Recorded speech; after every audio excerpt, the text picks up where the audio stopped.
Hello. Hero husband cuts off toxic mom and sister after they demand our dream home for her deadbeat husband and 6 kids. My husband's relationship with his family is pretty rocky, and lately, it's been spilling over into my life. You see, when he was growing up, my husband, Ethan, was his mom's golden boy. Ethan once told me that since his dad was always buried in work, he and his mom spent a lot of time together, almost like they were best friends. But here's the thing, I've noticed that his sister, Amanda, didn't get the same kind of treatment from their mom. I don't doubt that his mom loves both her kids, but it's obvious to me that she's always favored Ethan more. I can't help but think Amanda must have felt this way growing up too. Maybe that's why Ethan's always gone out of his way to be the best big brother, trying to make up for what Amanda didn't get from their mom. But here's where things start to get tricky. Both Amanda and Ethan's mom have this habit of crossing the line in ways that honestly leave me speechless. Take this one example. When Ethan and I first started dating, he had just graduated from college and was still living at home with his parents and Amanda. His parents had given him an entire floor of the house for privacy, so he could have some space of his own and invite people over. Naturally, he'd sometimes ask me to stay the night. But Amanda? She'd just barge into his room in the mornings, like she owned the place, without even knocking. Now, you can imagine how awkward this got. There were times when Ethan and I weren't exactly fully dressed. But Amanda acted like it was no big deal, starting random conversations with Ethan while completely ignoring the fact that I was there in my lingerie, feeling utterly uncomfortable.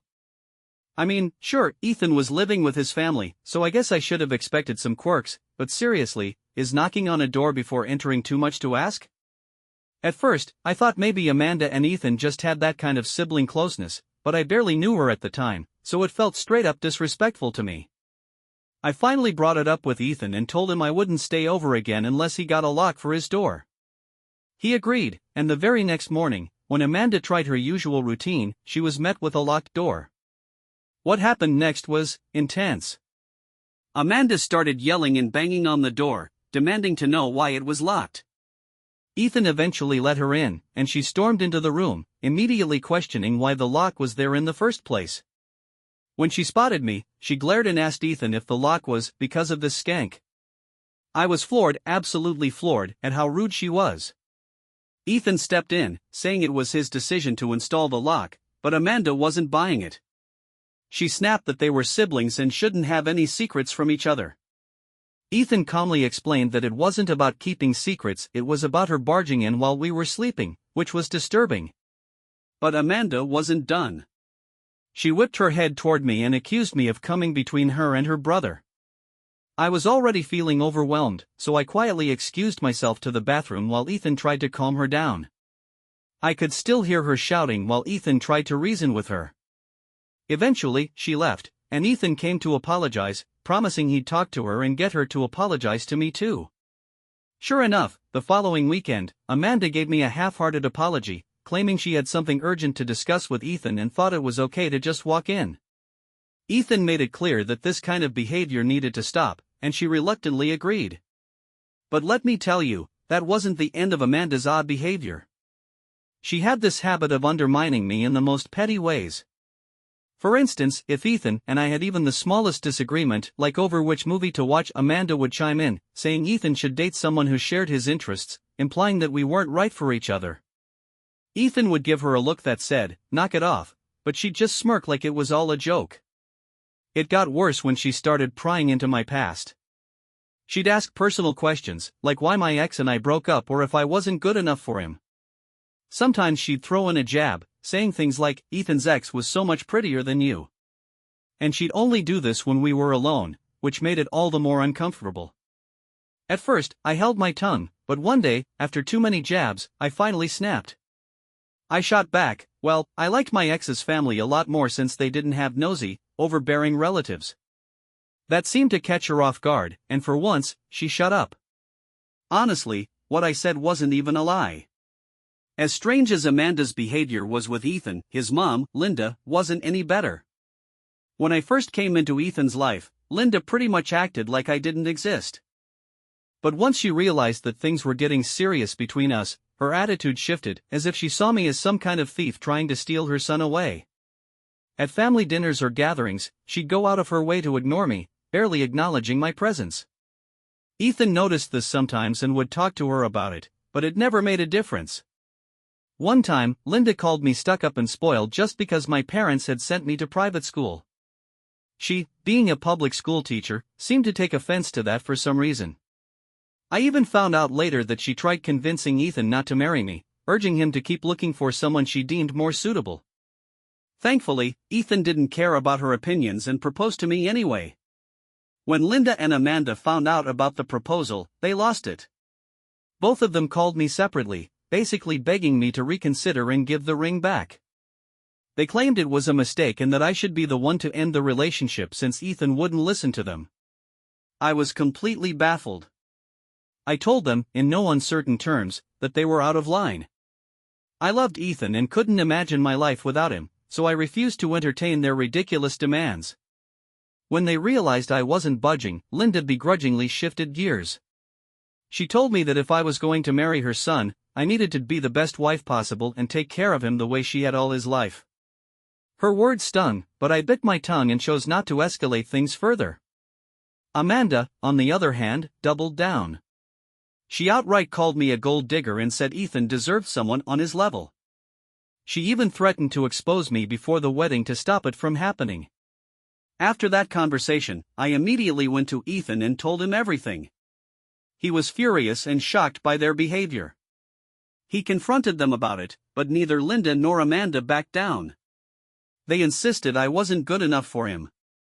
Ethan reassured me that he loved me and didn't care what they thought, which was comforting, but it still hurt that his own family refused to accept me. Ethan and I had already planned to pay for our own wedding, and when Linda offered to cover half the expenses, we politely declined. Ethan explained that we had worked hard to save for this special day and wanted to do it ourselves.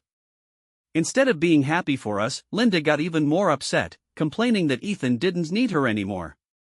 His dad, however, was a completely different story. Unlike Linda and Amanda, he was calm, supportive, and genuinely happy for us. To keep the peace, we compromised by letting Linda handle the rehearsal dinner.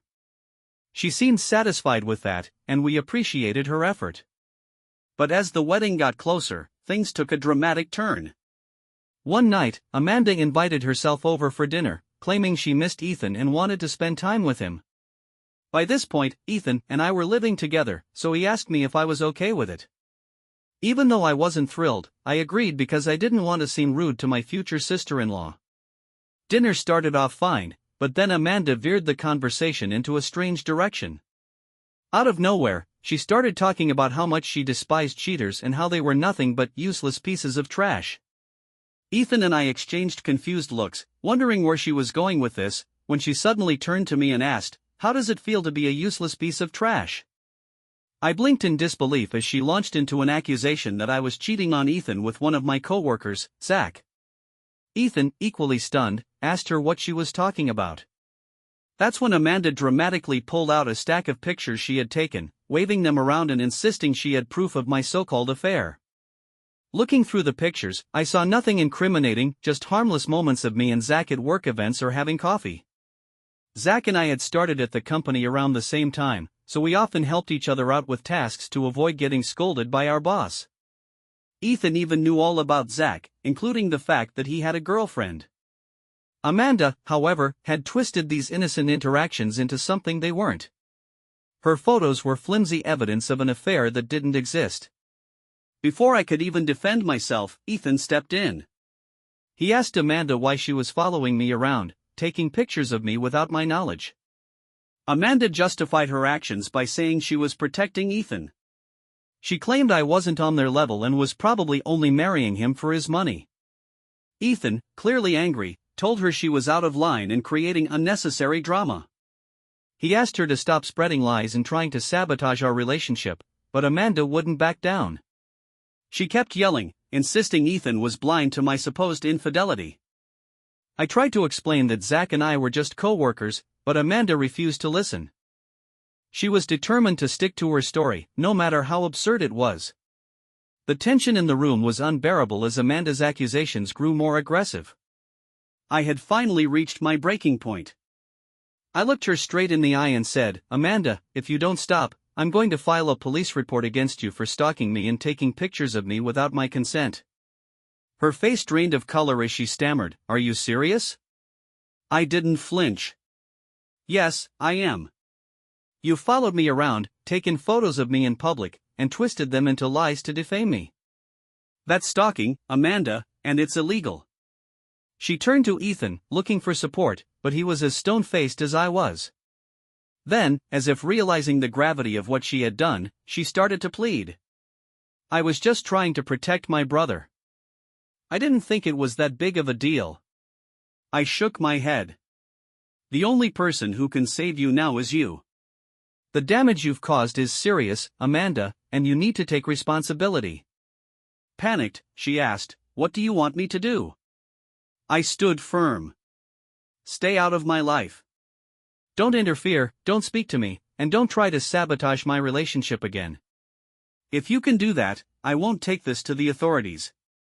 She looked defeated, glancing at Ethan one last time for some kind of reprieve. But Ethan, standing his ground, told her, "You should be grateful she's giving you a way out of this because what you did was completely unacceptable." Reluctantly, Amanda agreed. From that day on, she and I haven't exchanged a single word. Ethan still maintains a relationship with her, but she knows better than to come near me. The second incident, however, was even more nerve-wracking. It happened the night before the wedding at our rehearsal dinner, which Linda had insisted on organizing all by herself. Ethan and I had offered to help several times, but she brushed us off, saying she had everything under control. When we arrived at the venue, I was shocked. The dinner consisted of picnic tables covered with cheap plastic tablecloths and cold Mexican takeout. It felt like an afterthought, not the warm, celebratory gathering we'd envisioned. To make matters worse, Linda acted moody and dramatic throughout the evening. She got drunk, started complaining loudly about how stressful the wedding preparations had been, even though she hadn't contributed financially or helped with the planning, and made several inappropriate comments to our guests. By the end of the night, Ethan's dad, Frank, had had enough. He escorted Linda out while Amanda tried to defend her mom's behavior, claiming she was just overwhelmed.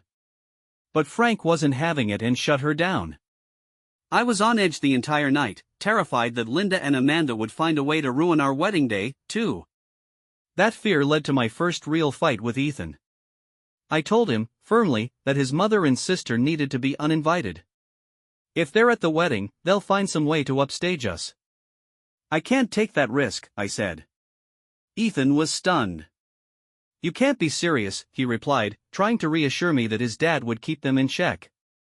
But I wasn't convinced. "If you don't uninvite them," I said, "there won't be a wedding tomorrow." Ethan was visibly hurt by my ultimatum, but I was desperate. I wasn't willing to let all of our hard work and joy be overshadowed by their antics. Thankfully, he understood how deeply their behavior was affecting me. Early the next morning, Ethan called his dad to break the news. Frank, unsurprisingly, wasn't shocked and promised to make sure Linda and Amanda wouldn't crash the wedding. As soon as Frank hung up, Linda and Amanda started blowing up Ethan's phone, begging and then demanding to be allowed to attend. Linda accused me of turning Ethan against her, while Amanda tried to guilt-trip him into changing his mind. But Ethan stood firm, telling them, "After everything you've done to her, I don't feel comfortable having you at our wedding." I felt a pang of guilt when I realized Frank couldn't attend because of them, but that guilt evaporated when one of Ethan's cousins confided in me later. Apparently, Linda and Amanda had been planning to wear white dresses to the wedding and had even encouraged other female family members to do the same in a group chat. I was appalled. They were actively trying to humiliate me on my big day. Any lingering doubts about uninviting them vanished after that. Despite the drama leading up to it, our wedding day was beautiful. Without Linda and Amanda there, everything went off without a hitch. Ethan missed having his dad there, but he understood why I felt the way I did. Since then, Linda and Amanda have completely cut me off, which, frankly, I'm fine with. They only invite Ethan over for dinner or special occasions, and I don't mind staying out of it. Frank, however, has remained kind and supportive, and we've continued to keep in touch. Over the years, Ethan and I worked hard to save every penny, and this year, we finally bought our first home. It's a beautiful place, and owning it felt like such an accomplishment. We were thrilled. His parents and Amanda even came over for a small housewarming celebration. I, however, chose to spend that day at my parents' house to avoid any unnecessary drama with them. Now, let me get to the main issue. Last month, completely out of the blue, Linda called me. This was shocking because, since the day I married Ethan, she and I hadn't spoken at all. She started the conversation casually, asking how I'd been and how life was going. Her sudden interest caught me off guard, but I answered politely. Then she asked, "So, how does it feel to live in such a big house, just the two of you?" Her words hit me like a punch to the gut. Ethan and I had been trying to have a baby for years, but due to fertility issues, it hadn't happened. We'd mourned the loss of that dream together and eventually come to terms with it. I'd even told Ethan multiple times that he could divorce me if he wanted a chance to marry someone who could give him children, but he'd always reassured me. "You're enough for me," he'd say. "As long as we have each other, we'll be okay." Our families knew about this struggle, which made Linda's comment feel deliberate and cruel. But she wasn't done. She then dropped another bombshell: Amanda was pregnant with her sixth child. I was floored. I knew from Ethan that Amanda's husband was jobless and had a track record of refusing to use contraception, leading to these so-called accidental pregnancies. From what I'd heard, her husband was a lazy bum who spent his days gaming while Amanda worked multiple part-time jobs and cared for the kids. He didn't help around the house, didn't pay bills, and treated her like a maid. Despite countless interventions from family members, Amanda refused to leave him. Linda continued, saying Amanda couldn't keep working during this pregnancy, so she had come up with a solution. She wanted Ethan and me to give up our house so Amanda and her family could move in. I was stunned. "Are you serious?" I asked, half hoping she was joking. But Linda doubled down. "Amanda and her husband deserve a bigger house, and since they can't move in with me, I thought your house would be perfect for them. After all, it's just the two of you living there." The weight of her audacity left me speechless for a moment. I finally composed myself and said, "Linda, this is our house. We're still paying the mortgage on it. The idea of someone else moving in without even asking for our permission is absurd." She wasn't having it.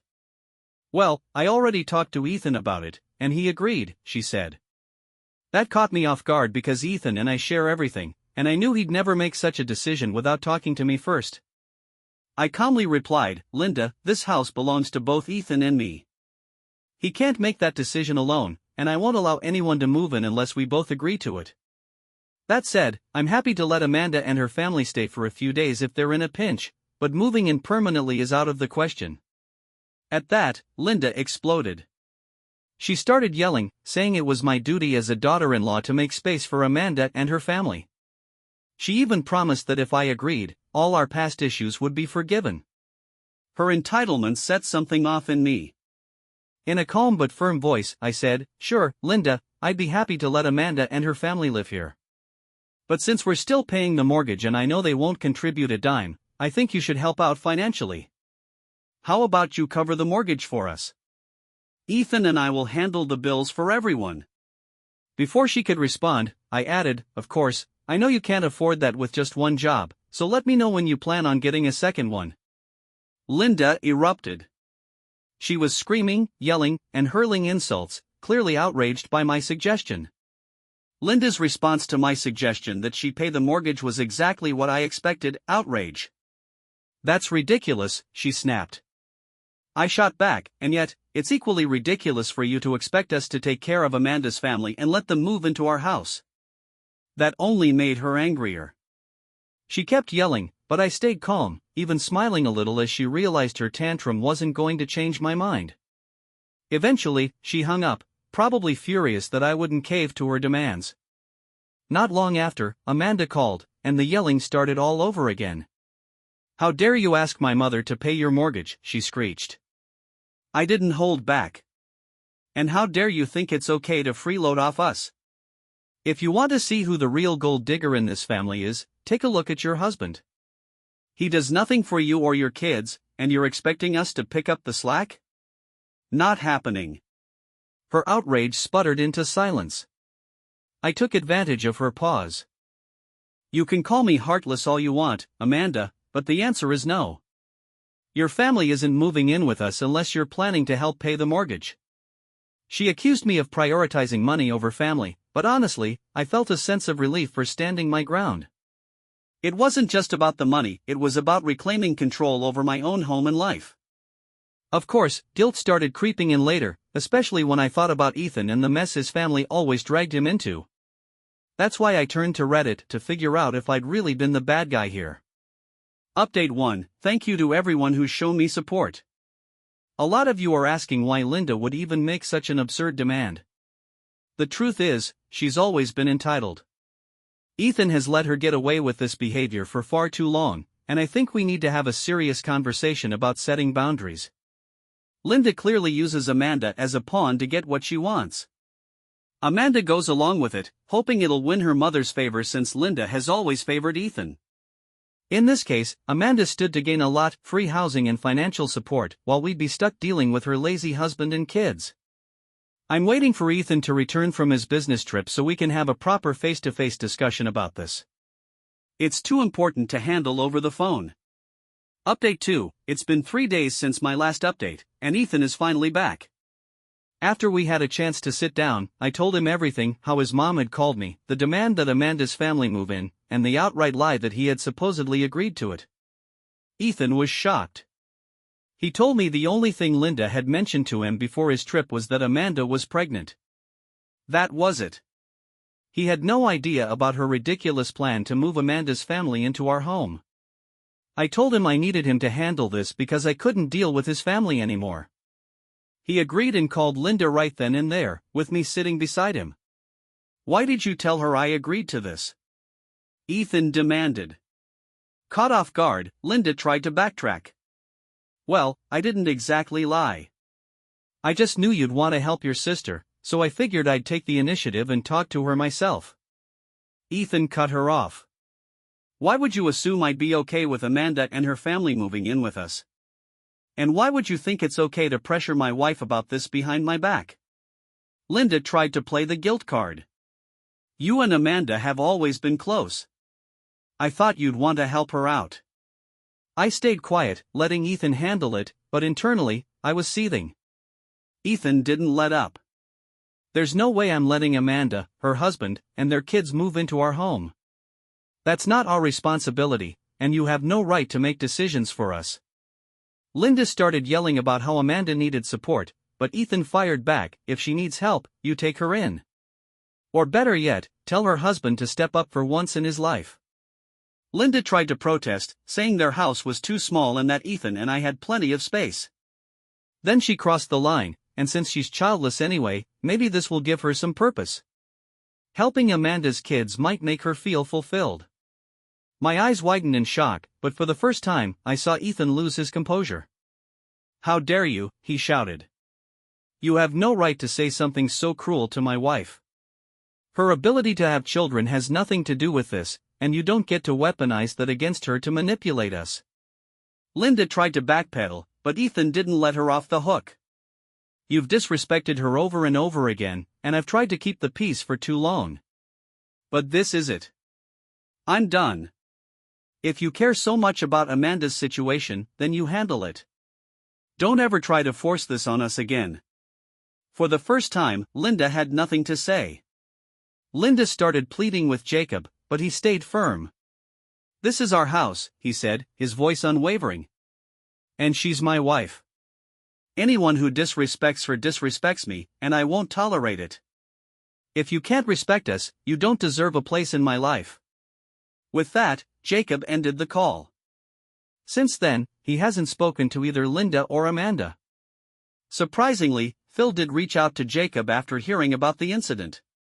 Once Jacob explained everything, Phil was appalled but understanding. He even apologized to me on behalf of his wife, though I assured him it wasn't his fault. Update 3, it's been an eventful 2 weeks.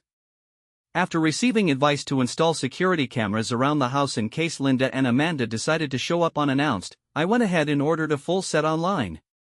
The timing couldn't have been better because, sure enough, last weekend, they showed up at our front door while I was home alone. I saw them on the camera feed before they even knocked, so I immediately called Jacob. He promised he was on his way. When I opened the door, there they stood, Linda and Amanda, both looking furious. "We need to talk." "Let us in," Linda demanded, trying to push past me. I stood firm. "If you have something to say, you can say it from out here," I told them. That set Linda off. She started yelling, calling me heartless, greedy, and selfish. I kept calm and said, "This is our home, and you don't have the right to show up uninvited." She kept ranting, unaware that the cameras were recording every second of her tirade. Amanda jumped in, shouting that I was breaking up the family for no reason and trying to turn Jacob against them. She even threw in the old gold digger accusation, which made me roll my eyes. "That's enough," I said. "Everything you're saying right now is being recorded. If you don't leave, I'll use this footage to file a restraining order. Next time, you won't even be allowed within 50 feet of this house." Both of them froze. Linda's face turned red with anger. "You wouldn't dare," she hissed. I smirked. "Try me. Leave now, or you'll be hearing from my lawyer." Amanda started backtracking, saying I was overreacting and that this wasn't a big deal. Thankfully, at that moment, Jacob arrived. He walked up to us calmly but with purpose. "What are you doing here?" he asked, looking directly at Linda. She rushed toward him, arms open for a hug, but he stepped back, dodging her completely. "I'm serious, why are you here?" Amanda immediately jumped in, claiming I was controlling him and keeping him from his family. I almost laughed at how ridiculous they sounded. Jacob didn't even blink. "Let me make something clear. I made the decision to go no contact with you both. This has nothing to do with my wife. It's because of your behavior." Linda started crying, begging him to forgive her, but Jacob wasn't moved. "Enough," he said firmly. "If you ever show up here again, I won't hesitate to call the police and have you removed." Their eyes widened in shock, clearly not expecting him to take such a firm stance. But Jacob didn't back down. "This is your final warning. Stay away from us, or there will be consequences." With that, Linda and Amanda finally left, looking furious but defeated. Afterward, Jacob reached out to Phil again to let him know what had happened. Phil was just as shocked as we were that Linda and Amanda had shown up unannounced. He apologized again and admitted that he was growing increasingly frustrated with their behavior. For the first time in years, I feel a sense of peace. Jacob has finally realized how toxic his family is and has stood up for us. I doubt they'll have the nerve to set foot on our property again, but if they do, I'm prepared to take legal action immediately. I hope this is the last chapter of this saga. I'm ready to move forward and enjoy the peaceful life Jacob and I have worked so hard to build. Bye-bye.